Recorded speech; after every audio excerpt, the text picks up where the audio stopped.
కేటీఆర్ పై Congress MLC Balmuri Venkat fire అయ్యారు. BRS అధికారంలో ఉన్నప్పుడు మ్యాపింగ్, ట్యాపింగ్, లూటింగ్ చేశారంటూ విమర్శించారు.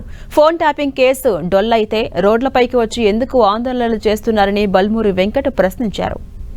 కేటీఆర్ 10 ఏళ్లు మీరు అధికారంలో ఉన్నప్పుడు సిగ్గుశరం లేకుండా ప్రజలకి మెరుగైన పరిపాలన అందించడాన్ని పక్కన పెట్టి మీ వ్యవహారం అంతా కూడా మ్యాపింగ్, ట్యాపింగ్, లూటింగ్, ఎవరికి ఏం బిజినెస్లు ఉన్నాయి, ఎవరికి ఏం వ్యాపారాలు ఉన్నాయి, ఏ ప్రతిపక్ష నాయకులు ఏ రకంగా ఇబ్బంది పెట్టవచ్చని మ్యాపింగ్ చేసుకొని దాని తర్వాత అడ్డగోలుగా 2 వ్యక్తులు మాట్లాడుకునే సంభాషణను విని ఫోన్ ట్యాపింగ్ ద్వారా వాళ్ళ సంభాషణను విని దాని తర్వాత దాన్ని మీ దగ్గర అస్త్రంగా మర్చుకొని అస్త్రంగా పెట్టుకొని వాళ్ళని లూటింగ్ 10 ఏళ్ల మీ పరిపాలనలో మ్యాపింగ్, ట్యాపింగ్, లూటింగ్ అనే విధంగా మీ పరిపాలన కొనసాగింది.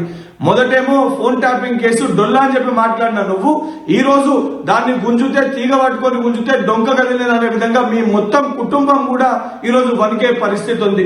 సిగ్గుశనం లేకుండా మరి ఫోన్ ట్యాపింగ్ కేసు డొల్లా అయితే రోడ్లపై వచ్చి ఆందోళన ఎందుకు చేస్తున్నారు? ఎందుకు ఇంత భయాందోళనకు గురవుతున్నారు?